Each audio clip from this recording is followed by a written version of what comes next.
अगर आप share market में निवेश करना चाहते हैं लेकिन ट्रेडिंग नहीं करना चाहते हैं तो म्यूचुअल फंड का रास्ता चुनते हैं और म्यूचुअल फंड के जरिए आप मार्केट में सिस्टमैटिक तरीके से छोटी छोटी किस्तों यानी कि सिप कर सकते हैं या फिर एक मुश्त निवेश कर सकते हैं।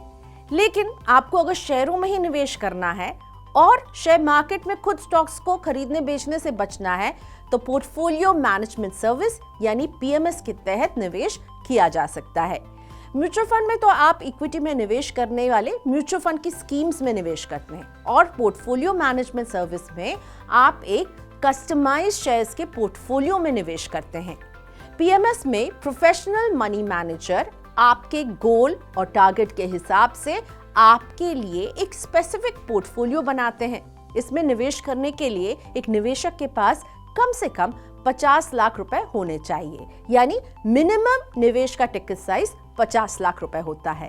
पीएमएस बाजार की ताजा स्टडी में पोर्टफोलियो मैनेजमेंट सर्विस और म्यूचुअल फंड के प्रदर्शन को कंपेयर किया गया है और इस स्टडी में कैटेगरी, टाइम फ्रेम समेत कई पहलुओं और बेंचमार्क पर पीएमएस और म्यूचुअल फंड के परफॉर्मेंस के अंतर और रिटर्न को समझाया गया है। रिपोर्ट के मुताबिक पिछले 5 साल में पीएमएस की 59 योजनाओं ने बेंचमार्क से बेहतर प्रदर्शन दिया, जबकि म्यूचुअल फंड की 46% स्कीम ही ऐसी रही हैं जो बेंचमार्क से आगे रही हैं रिटर्न के मामले में।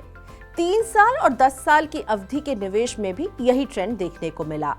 पीएमएस सभी कैटेगरी में लगातार शानदार रिटर्न दे रहे हैं। लेकिन हाँ, पीएमएस और म्यूचुअल फंड एक दूसरे से बहुत अलग होते हैं और इसीलिए दोनों को समान पैमाने पर कंपेयर करना ठीक भी नहीं है। हालांकि दोनों इन्वेस्टमेंट और ग्रोथ के लिए निवेशक को अच्छी अपॉर्चुनिटीज देते हैं, लेकिन दोनों के ग्राहक और इनमें निवेश करने का नजरिया अलग अलग होता है। अगर आप पीएमएस और म्यूचुअल फंड में से किसी एक में निवेश करना चाहते हैं तो पहले आपको कुछ बुनियादी बातों को समझना होगा, जैसे कि सबसे पहला सवाल ये कि पीएमएस और म्यूचुअल फंड में अंतर क्या होता है और कौन सा निवेश किस तरह के निवेशक के लिए सही है। तो अगर पोर्टफोलियो मैनेजमेंट सर्विस की बात करें तो ये निवेश एक पर्सनलाइजेशन पर जोर देता है। ये इस बात पर ज्यादा ध्यान देते हैं कि फंड मैनेजर ऐसे पोर्टफोलियो बनाए जो निवेशक की खास जरूरतों पर ध्यान दे सके। पीएमएस 2 तरह की स्कीम ऑफर करते हैं, डिस्क्रिशनरी और नॉन डिस्क्रिशनरी। डिस्क्रिशनरी स्कीम में फंड मैनेजर खुद निर्णय लेते हैं, जबकि नॉन डिस्क्रिशनरी स्कीम में फंड मैनेजर निवेशक की मंजूरी लेते हैं और फिर बदलाव करते हैं आपके पोर्टफोलियो में। म्यूचुअल फंड के उलट पीएमएस में पूलिंग नहीं होती है और ना ही इनकी कोई यूनिट जारी होती है। सेबी के नियमों के अनुसार सभी पीएमएस प्रोवाइडर्स को हर स्कीम के प्रदर्शन को उजागर करना होगा, साथ ही हर रणनीति का खुलासा करना होगा और इसे निवेशकों के लिए उपलब्ध भी करवाना होगा।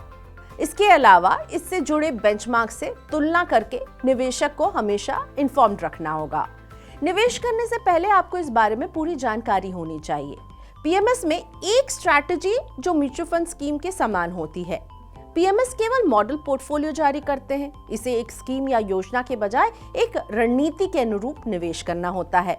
पीएमएस में बड़ा निवेश होता है जो कम से कम 50 लाख रुपए से शुरू होता है, इसलिए इसकी पहुंच खास तौर से बेहतर नेटवर्थ वालों के लिए है।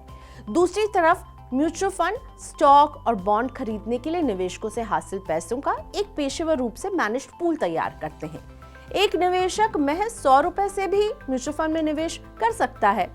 पीएमएस एक सिलेक्टिव अप्रोच है जो 20 से 30 स्टॉक्स का पोर्टफोलियो आपको ऑफर करती है, जबकि म्यूचुअल फंड निवेशकों को करीब 40 से 50 शेयरों वाले एक डाइवर्सिफाइड पोर्टफोलियो में निवेश करवाता है। म्यूचुअल फंड का उद्देश्य एकदम साफ है, इन्हें सेबी की ओर से तय की गई कैटेगरी का पालन करना होगा, जबकि पीएमएस का प्रदर्शन हर महीने जारी होता है। टॉप पीएमएस प्रोवाइडर के पीएमएस में 70% से भी ज्यादा का रिटर्न भी मिल सकता है, जबकि इक्विटी म्यूचुअल फंड का 1 साल का अगर हम औसत रिटर्न देखें तो ये करीब 20% से थोड़ा सा ऊपर जा सकता है, लेकिन इसके इर्द गिर्द रहता है। पीएमएस बाजार की रिपोर्ट के मुताबिक 1 साल के लिए सभी कैटेगरी में पीएमएस ने म्यूचुअल फंड से बेहतर प्रदर्शन किया है। आंकड़ों पर अगर गौर करें तो थीमैटिक पीएमएस का 1 साल का रिटर्न 87% रहा है, जबकि इस कैटेगरी के म्यूचुअल फंड का रिटर्न 64% रहा है। स्मॉल कैप म्यूचुअल फंड का 1 साल का रिटर्न 17% रहा है, जबकि पीएमएस ने 94% का बम्पर रिटर्न दिया है।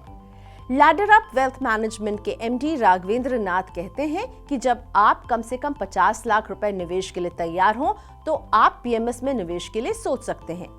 पीएमएस म्यूचुअल फंड के मुकाबले ज्यादा लचीले होते हैं। पीएमएस बाजार के हालात को देखते हुए किसी भी स्टॉक में निवेश कर सकते हैं और तेजी के दौरान नकदी होल्ड कर सकते हैं।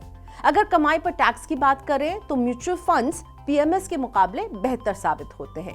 म्यूचुअल फंड में केवल पैसा निकालने पर टैक्स लगता है और दूसरी ओर पीएमएस में निवेशकों को स्टॉक के बिक्री या डिविडेंड पर टैक्स चुकाना पड़ता है। पीएमएस में बार बार खरीदारी और बिक्री पर टैक्स लग सकता है। इस वजह से कंपाउंडिंग का फायदा पीएमएस में थोड़ा सा धीमा रहता है as compared to mutual fund. PMS personalised strategy चाहने वाले एचएनआई निवेशकों के लिए एक रेगुलेटेड निवेश रणनीति है। फिर भी आपको इस निवेश की निगरानी करने की जरूरत है। आपको एक अच्छे पोर्टफोलियो मैनेजमेंट टीम से सलाह लेनी चाहिए और उस सलाह के आधार पर एसेट्स और वित्तीय योजनाओं से तालमेल बनाना चाहिए। पीएमएस के निवेश पर फीस और टैक्स ज्यादा लगते हैं, इसलिए पीएमएस प्रोवाइडर चुनने से पहले आप पीएमएस फंड की मैनेजमेंट फीस के बारे में जरूर पता करें। ये फीस 1 से 3% तक हो सकती है। इसके अलावा entrance load charge, administration fees भी चुकानी होगी। म्यूचुअल फंड और पोर्टफोलियो मैनेजमेंट सर्विसेज दोनों ही मैनेज इन्वेस्टमेंट हैं, जो कि एक निवेशक के वित्तीय लक्ष्य हासिल करने में मदद करते हैं। कम जोखिम और कम लागत के डाइवर्सिफाइड पोर्टफोलियो चाहने वाले रिटेल निवेशकों के लिए म्यूचुअल फंड बेहतर रहते हैं। इससे उलट पीएमएस अधिक जोखिम और अच्छे रिटर्न देने वाले फंड हैं। ये कस्टमाइज पोर्टफोलियो चाहने वाले एचएनआईज के लिए सही रहते हैं। पीएमएस एक निवेशक को कस्टमाइज अटेंशन देते हैं और विशेषज्ञ उनके पोर्टफोलियो को हमेशा ट्रैक करते रहेंगे और इसी वजह से अच्छा प्रदर्शन भी दिलवाते हैं, जिससे ये उन निवेशकों के लिए एक बेहतर विकल्प बन जाते हैं जो कम से कम 50 लाख रुपए का एक बड़ा निवेश करने की सोच रहे हैं, इक्विटी एक्सपोजर चाहते हैं, शेयर बाजार में निवेश करना चाहते हैं, लेकिन शेयर बाजार की रोज की किचकिच से दूर रहते हुए।